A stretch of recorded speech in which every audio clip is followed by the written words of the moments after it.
Hello and welcome to Africa Talk Sports, the podcast where we dive into the real story shaping Africa's sports. Today, our guest is widely recognized as a driving force behind coaching, innovation, and unity across Africa. He's the founder of African Coaches Connected. People welcome Eldred Sunju-Abbey. Eldred, welcome to the show. How are you feeling today? Always blessed and great, my brother. And thank you so much, Mustafa Mohamed Salih and African Talk Sports. It's truly an honor and pleasure. And I must congratulate and thank you for the awesome job you're doing, for this wonderful platform for people to know what's going on. I must commend you because I always tell people, with all due respect, I'm a generation ahead of you. And one of the reasons we'll touch on later why you find of the staffs, volunteers, and faculty of ACC are younger generations. Thank you again for what you're doing and doing. Thank you. And it's always an energy when we get to have a conversation like this. I'm really looking forward to today's session, and it feel like it's going to be one of those episodes that can truly spark something in people. So let's dive into it. So let's take it from the top. And how did football first enter in your life? Was it passions, love at the first touch? I don't even know how to say it. Probably if I have the gumption, I have the fulcrum to understand what I was doing immediately I came out of my mom. And if anybody tell me it's anything else about football, I will say probably education. I have always been an addict for education and football. And I don't think I could have separated them. I could have taken them in both arrays and parallel and shoot for life. Growing up, there was nothing more, more pacifying than football to me. I can't remember actually when I actually started, but I just knew that was the only recognition I have of about any activity in life, probably after eating, was football. And growing up, you either play football or there's nothing else to do. I could understand there was track and field, there was basketball. But as an African growing up in Lagos, every little space we'll see is for us to play ball. And I could tell you we used to sneak out of the house in the middle of the wee hours of the morning just to play football because we figured our parents probably were sleeping and the neighbors were sleeping because then it took a neighborhood to raise a child and your biological parents were not only your parents. Every grown-up knows every little kid on the street or around the corner. And so you could walk 5 miles and go and play football.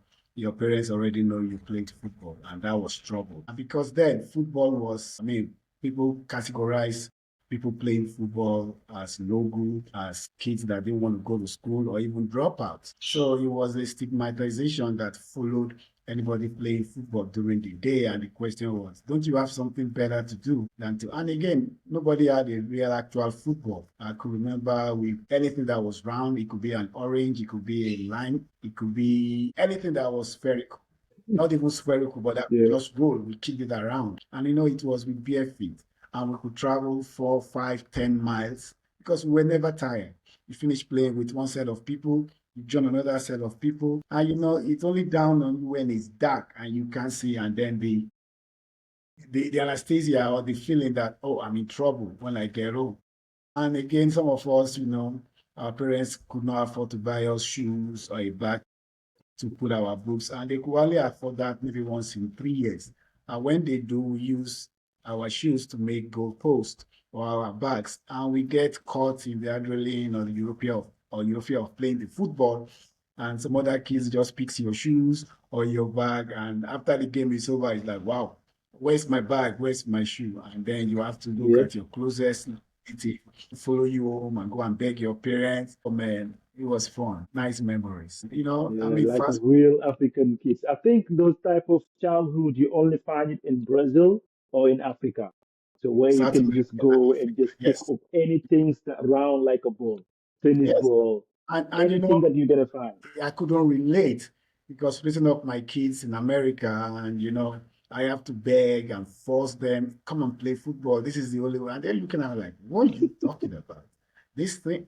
My one of the gifts I got from my first daughter when she turned 18 was, I'm a grown up now. You can't ask me to play football. And I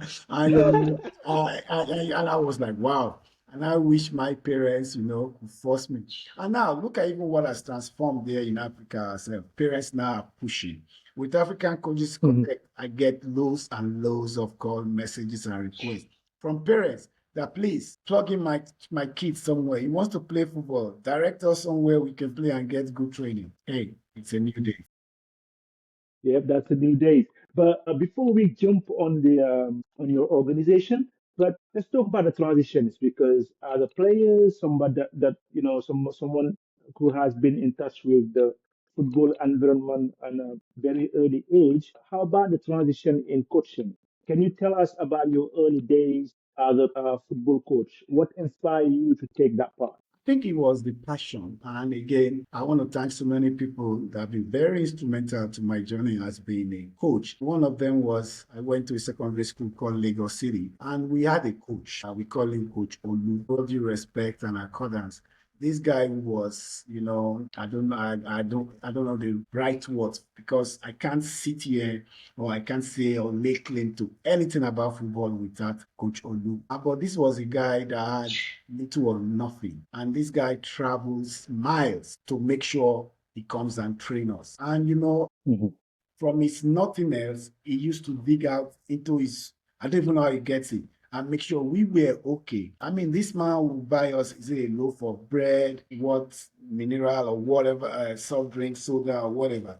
And you will see him walk long distance to go back home. And, again, with all sense, I could count how many pants, how many trousers in our palace. This man, I've seen this with this man. But I've seen the sacrifices, I've seen the effort, the investiture he has put on kids like us that he doesn't know, that even when we leave the school, we might not think of him. And that reminds me, I've been trying to make contact with whoever, and I really doubt if he's still alive, but hey, this is a global village now, probably somewhere. His name is Coach Olu. Anybody that has any incline, any information how I can get to him, his kids or anybody, I really want to reconnect. Thank you for you allowing me to use your medium. And and I've always wanted to be a coach. But then it never dawned on me that coaching could have education or graduation. I just thought, hey, first is the passion. You could have a passion, but do not know Yeah, how to translate or transform knowledge. translated. Yeah. I've been around other coaches too, especially at national level in the youth age, and I could see the way they teach. And even at that, the coach was like a teacher. He could flog you, he could bring out the stick on you, and you even have older players that when they come on the field, they tell you, I remember being in a team, and when it's time to take Hmm. penalty, I'm almost the best taker in the team, but I'm scared of playing because I know if I lose, I get into deep problems. So I just sit down and say, hey, Eldred, come and take the penalty. These are big men. And I look like, wow, what if I lose this? And they take off their shoes. And then the football boots were made of steel studs, not the rubber studs. Yeah. Take it off and they show you like, this is it. You miss this kick, you're in big, big trouble. So, those So were yeah, kind of yeah. disciplines, so a kind of dedication some of us used to play. And going back to coaching, I was in the Washington, we call them the Washington Eagles. In America, Hmm. we used to have a tournament where all Africans come together and play Columbus weekend, and we pick states. So I belong to this semi-amateur. We call ourselves Washington Eagles. It was made a lot of ex-internationals, and man, it was so much fun. Yeah, I can imagine. Oh yes, But what push you with after having all of those experiences, learning from another persons that have more experience than you? What push you to create a continental network, which is African Coaches Connected? So, what drives you to that? What makes you to wake up and say, okay, I'm going to create this continental and network? what drives me is the hunger and the passion. And I'm sure even in your own ways, you do something, you say, oh, this is it, I have to do this. And after you do Hmm. it, you don't feel that fulfillment. You don't feel satisfied. Like, wow, I thought this was it. I need to do more. And that's just answers it. Like I said, I met people and they said, hey man, you call out to be a football coach. Talk about somebody like Christopher Uyobio. I talk about somebody like Friday Johnson, great coaches in Maryland, DC Metropolitan, Sam Opodu. And they said, well, you have to coach. You have so much, to give. And I said, you sure? I knew it, but they were my motivation and inspiration. So I started with coaching courses and coaching.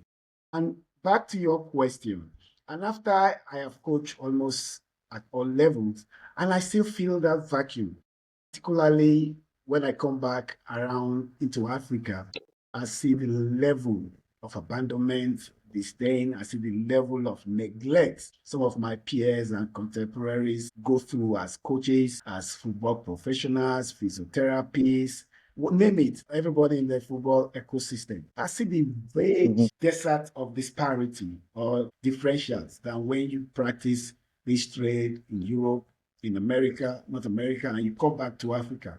First of all, there's no respect, there's no regard. Nobody respect contracts. Nobody give them, they just treat them like, hey.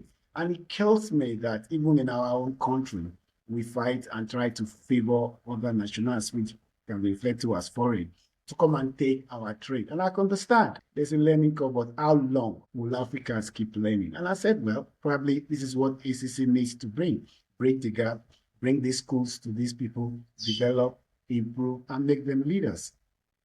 Yeah, true. So, but what was those early days look like when you created the African Coaches Connected? Did you think it would grow this large today, Well, that it is I've today? always, even in my playing days, everybody knew me as, they think I'm stubborn. It's just that I'm stuck in my ways. I think things thoroughly, I think them through. I get a couple of advices before I said, okay, this is what I'm going to do. And in this my course of executing this, my thoughts or idea, I try to be ideological.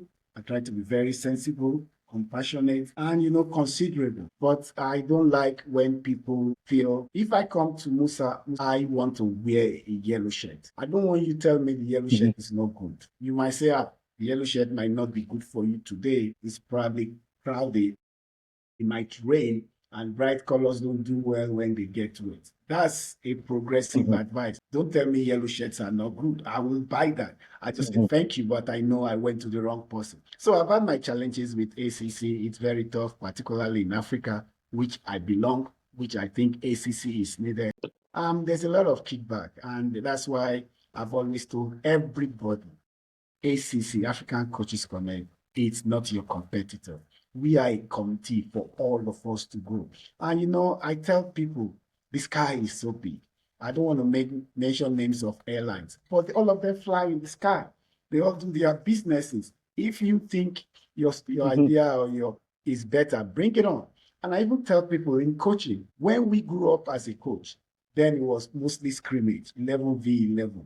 The hmm same coach coaches both sides, not now in this modern day coaching methodology where you have a first team coach and the coach trains everybody. And that is how it is because we are one team, we are one family. And I've told people, Yep. be my opponent. I could give you my task or my training curve to play against your team. I could hand them over, but you don't even know how I'm going to execute it. So we all have to stay together, stay committed as a community, and grow football in Africa. Yeah, but you've been talking about some little obstacle in sailing ACC. Like, what was the major obstacle that ACC faced, especially in terms of founding, visibility, or even in the infrastructure? I think it's leadership and knowledge. We have leadership problem in Africa. And it's one thing for Mustafa to say, Eldred, come in the studio. I'm not going to be able to host the next podcast. I don't know how to do podcasts. And I say, okay, Mustafa, do you have somebody else you can come? He say, no, Eldred. My last one. And I say, okay, I have to go and get knowledge. I have to develop myself, not to be able to be hmm like Mustafa, to create my identity and at least create something that might not be 100%, maybe 30% is better than 0%. But I cannot say, Mustafa, yes, I'll do it. Don't prepare myself. Don't get educated. Don't get knowledge and just come there and sit and like, and then it's a waste of everybody's time. So leadership, most leaders don't know what they are up. They don't want to develop themselves.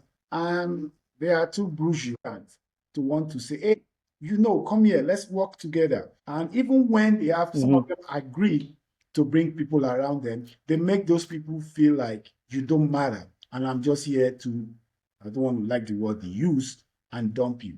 Then when it comes to knowledge, I always tell people knowledge is not useful if it's not exposed or exchanged. If you Hmm. give out knowledge, it's of no use. We've seen great inventors of our life, the guy that created the electric bulb, Newton and all of them. If he didn't share that knowledge and said, okay, I have invented electric bulb, I'm going to use it in my room, in my house, he will be tired. You can't use it. You have to spread knowledge.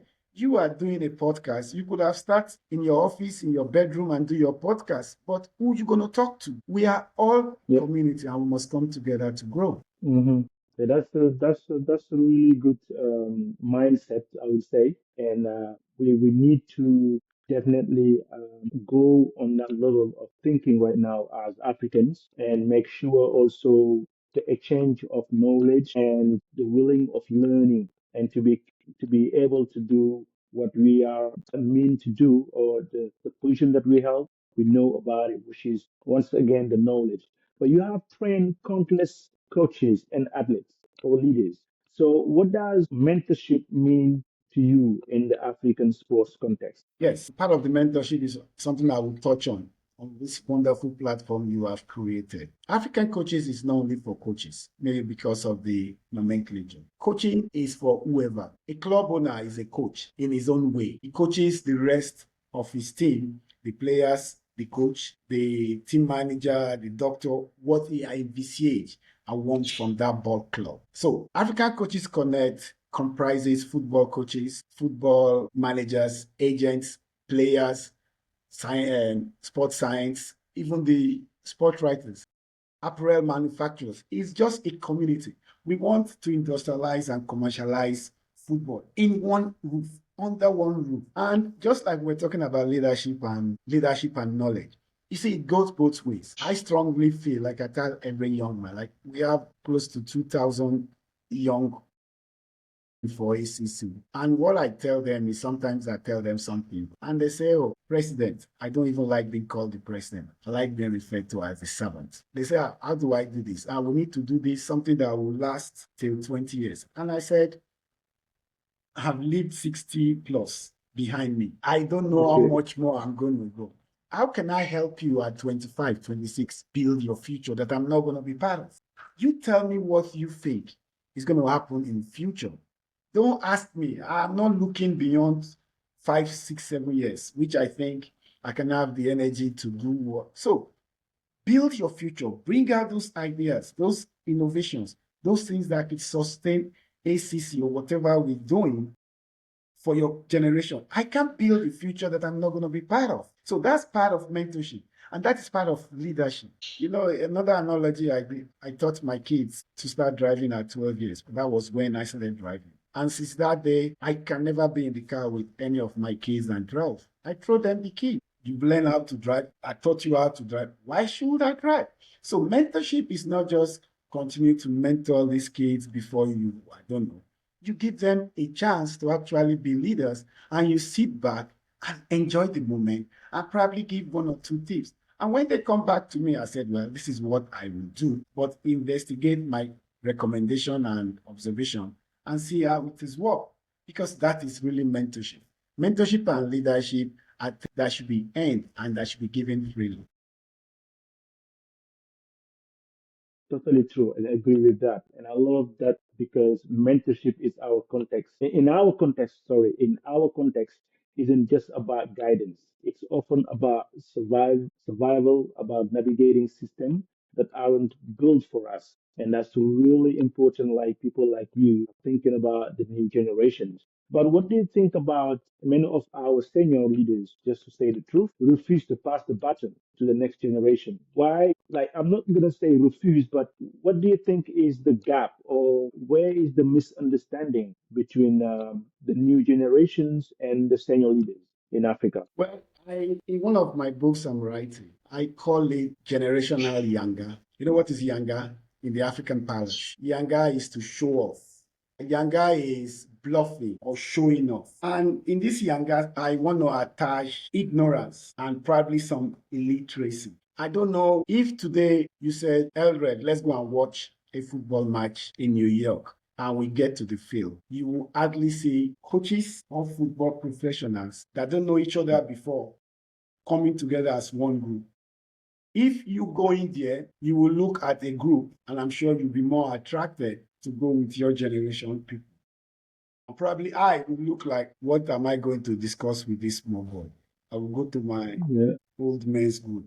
And you see, that is part of the problem. So the younger generation must learn how to interrogate politely, must learn how to listen. A lot of the young generation probably are formed in their ways and ideas, and they come at the older generation like, no, that's in the days. This is what happens. And the older generation don't want that. A lot of us are very, Hmm. very defensive, fall back to our Hmm. history as an experience. But history cannot be an experience if it has not worked, if it is not practical, and if it's not bringing fruits, because we have not progressed. In my own words, Hmm. our generation has not done enough to make it easier for you guys to swim in and take control. So why am I going to hold on to an experience and an old knowledge and history about this is how we used to do it?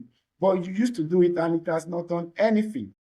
For instance, take Yeah. African coaches connect together. I have situations in some countries where I have people my generation as friends, and I say, hey, you are my coordinator. And they say, yes, I want to be your coordinator. Let's do it. And I say, okay. After 3 months, I say, what's going on? He said, what do you mean what's going on? We are doing. I say, you're not doing anything. I've not seen no innovation. I've not even seen as much as a cut and paste. They say, what are you talking about? But I say, okay, listen, you're still going to be the end. Let's bring a younger guy and you will see the energy and innovation. So we have to marry. I don't think there's nothing wrong with both of our generation and your generation coming to this community as co-travelers and co-partners to make things work, because there's so much we can learn from each other. So much. So we don't have the energy you have. We do not. But you don't have the knowledge we have. Maybe the misdirection or the direction, and we can put this together and join to be one and do it. But yes, I'm gonna jump on because I was about to ask you the advice for if you have three things that you would like to teach or even given advice to the African sports entrepreneur, the younger generation. What would be the three things that you will teach them? And also, on the top of that, what role do the platform like the ACC play in helping young people connect, learn, and lead? Awesome. And let me pick the one about my advice. I've given some already. The advice is not like the first advice I give to anybody else. Please know you can advise me equally. Because I want to learn, even though I'm old. I need to learn new things and be open. I'll be very practical and personal in this sense. You sent me a message. I looked at it. I responded. For you to take an interest, even in something, shows you want to learn. And even when in our course of talking before the birth of this, there were so many exchanges. You were open. And today, probably, is not the best story. But we have a story that is glorious and we are starting something. So if you are not made contact, if you were not open, if I did not say, hold on, I've talked African sports, let me investigate. This is not ESPN. This is not super sport. Maybe I don't want to talk about that. That is the problem with leadership. A lot of our leaders see themselves sitting on pedestals.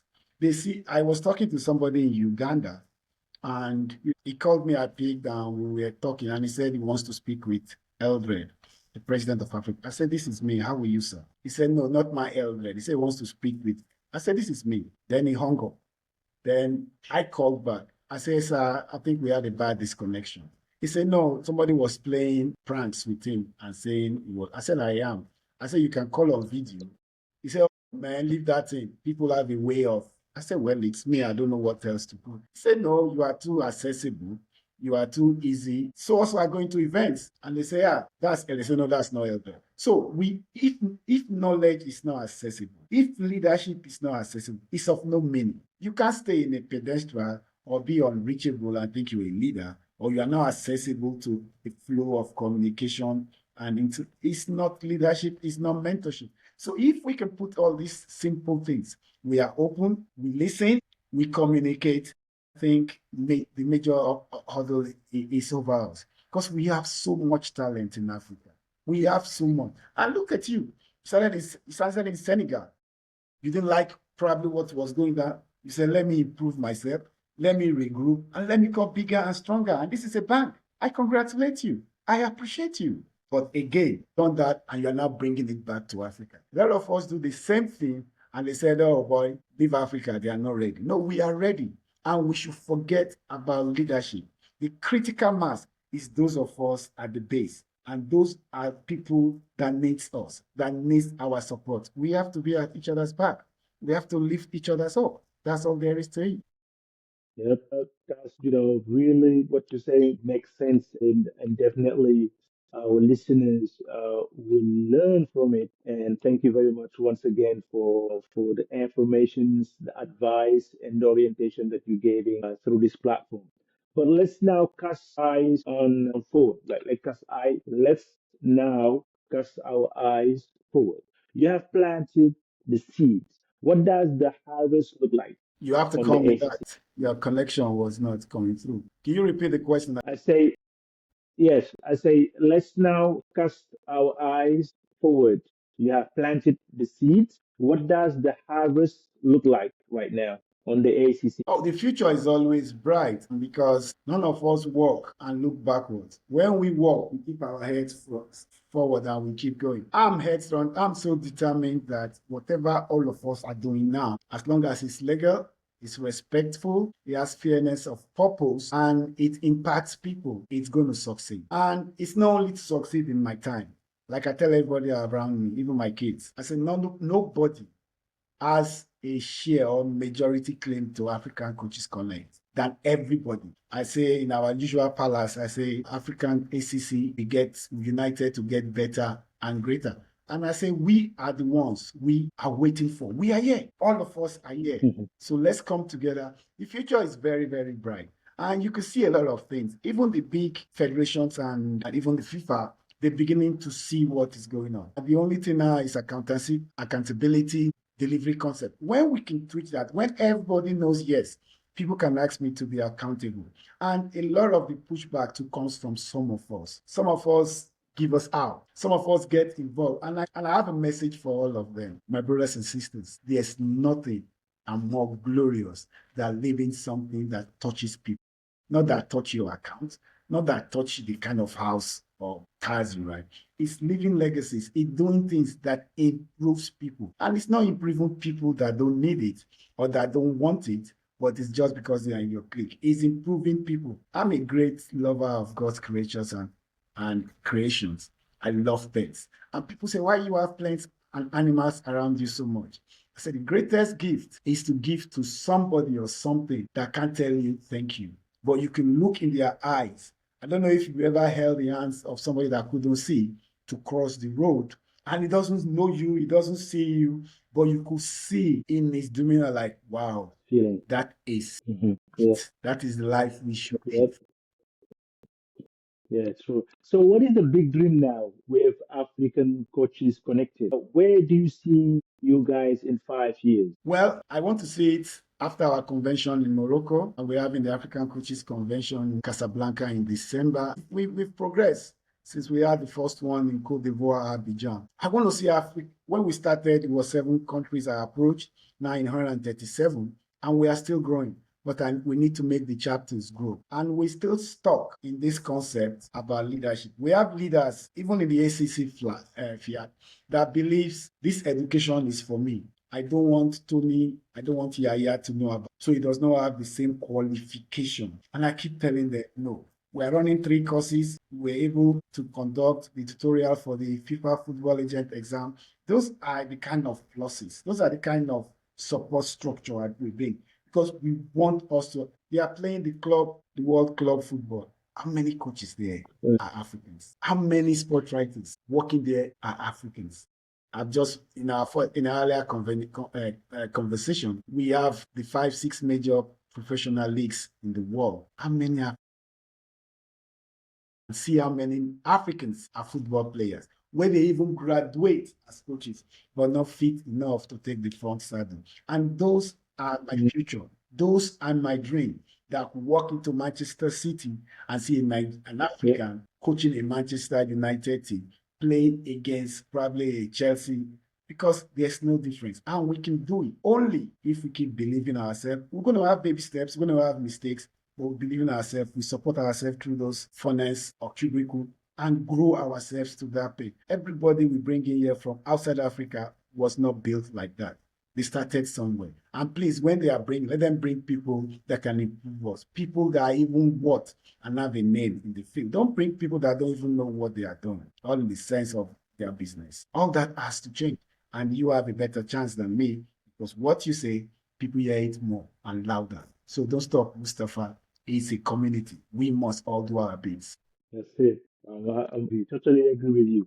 But uh, let's go talk to our listener right now before we end up because I think we have three more questions before we end the session. But how can listeners, whether they are athletes, coaches, journalists, or supporters, get involved or support ACC? Thank you very much. Our support here is first and foremost, which is easy. Mustafa, you have come, you've met Eldred, you've checked us out. You are based in New York, America. We have an American chapter. You go out there, hey coach, hey sports writer, hey club owner, hey football agent. I have a platform I want to introduce you to. Check them out. Check what they are doing. Bring what you have done already is a contribution to what ACC wants. When we have that numbers, and I want to thank a lot of our partners that have come out, great institutions that have said, oh, Eldred, we love what you do. We love what ACC is doing. This is going to cost probably 15,000. I'll give it to you for free, or you bring whatever you think. And it pains me that I get these wonderful courses, these wonderful projects and material in one country does not tell, because I cannot be in 137 countries. I don't know where Mustafa is going to. Mustafa does not know we have probably a sports writers conference coming up. If you don't tell the next person, but you feel, okay, I'm going to keep quiet, let me go and take this course and have one thing better than Tony. We don't want that. We want you to help us spread our gospel. Tell people to come in. And we have people listening, and like in every endeavor, just like yours, we appreciate support. We appreciate sponsorship. We appreciate partnership and collaboration. Let's all come together. It's going to be a beautiful, glorious baby. Yeah, and it's very nice to listen to you and see that feel that passion that drive you, and hopefully the ACC will go bigger and bigger and bigger. So, but if you could go back to your 20 years old self, right? What advice would you give him? Yes, if I'd gone to my 20 years old friend, even maybe tomorrow, I would say, um, the difference is I have not changed. Like a lot of people tell me, Eldred, you've not changed. Maybe self-opinionated when I was younger, maybe adamant. When I was younger, you couldn't tell me. I can remember when I was even playing professional in France, and the coach was telling me, hey, this is your mechanics in a way to defend. I said, no, don't teach me how to play football. Teach me how I can blend with the team. And every day I could just see, like, in one of my courses, I have a coach from a national team and he did something. And the way I went to him and I said, hey, instructor, that is very wrong. And he said, why do you think it's wrong? And I said, because you cannot actually practicalize what you teach. And he said, I've been using it to work. And in part of my stubbornness, I was able to tell the instructor, you handle a side of what you have taught, and let me handle a side, and let me show you your loopholes. And in a way, I was sending a message, but it could be embarrassing too, because that is the big problem with a lot of us. When you come out too strong, which is my 20-year-old, I will tell you as it is, you don't know it. But now I look it like, hey, you have an idea, but hey, why don't you? That's good. I'm going to try that. But let's try it like this. Just like I was giving that. When my kids were, oh, I found a new route. I say, well, go ahead. And when he gets stuck, he looks at me. I pretend like I'm doing something. Because if people do not figure the way out of their mistakes, the learning curve is not complete. Yes. So years ago, I would have been more, maybe patient, be more open, and probably think of, what is that word? I should have an interest, but mine should not be the first. Because at that age, I was thinking about me first, but I've gone past that now. Okay. I think of the impact. How many people am I teaching? Impact. Yeah. There are times I have to do things for people and probably have not had anything to eat. And I say, no, let me do this for this person. Food is not going away. But then, so that is the growing up process. And because they say the higher you go, the cooler it becomes, I'm now more laid back. I'm now, because I've almost seen her and I just laugh. So finally, what message do you want to leave with the next generation of African sport leader that may listen to the podcast or start now checking on the ACC? What's the message that you want to leave to them? Well, my closest fraternity and constituency is the coaching department. African coaches must wake up. They have to be ready. Most African coaches do not invest in themselves. Those that believes you rather spend money on things that will improve you. It's a sacrifice. Some of us had to take an extra work. We had to do certain things, take loans to go to school. I mean, to better our coaching experience. And it pays off. You cannot say, hey, a job comes up and you now want to go and get the certification or get the training. You have to have something to put your leg forward into the door. And African coaches, we have to get ready. We have to improve ourselves. And please, once you get that job, you have to help other people. There are coaches that are certified but do not have a team. Invite them to come to your sessions. Let them do one or two things to have an hands on this. And to all football professionals, be you an agent, do not take that kid and deceive them they are going somewhere you're not taking them. Make sure their arrangement is secure. Make sure their arrangement is solid. Make sure it will benefit the kid, his family, and his community. And you as a coach, listen to your players because you cannot slam your ideas into their head in such a short time. It's a process. It's a journey. It's a marathon. It's not a destiny. And if you are a sports scientist, you are a sports doctor, a physiotherapy, train and advise these kids right. Don't tell them they are ready when they are not ready. Don't give them drugs that will put them into trouble because you want them to ill fast.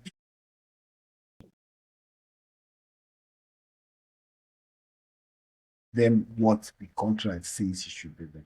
Treat and talk to them decently. Bring decency, respect, and love to your ball club. It might not be immediate, but you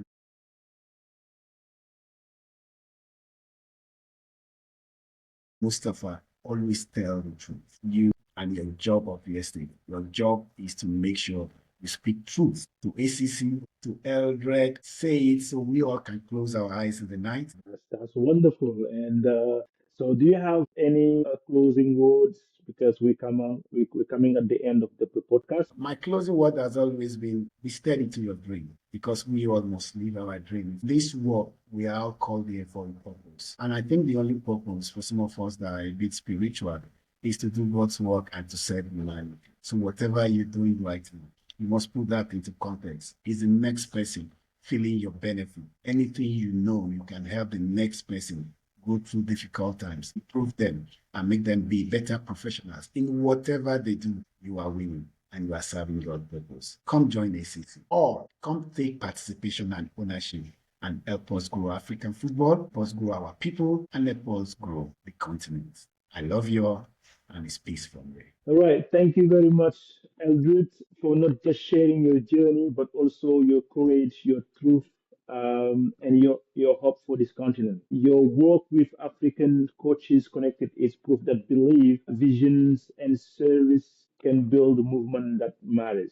So, to everyone listening, this isn't just another episode. It's a call to action. If you are young and passionate about sports, leadership, and start with you. If you are experienced and established, mentorship begin with you. So that this was Africa Talk Sports, and as always, we talk to build, we talk to empower, we talk to pass the baton. See you next time.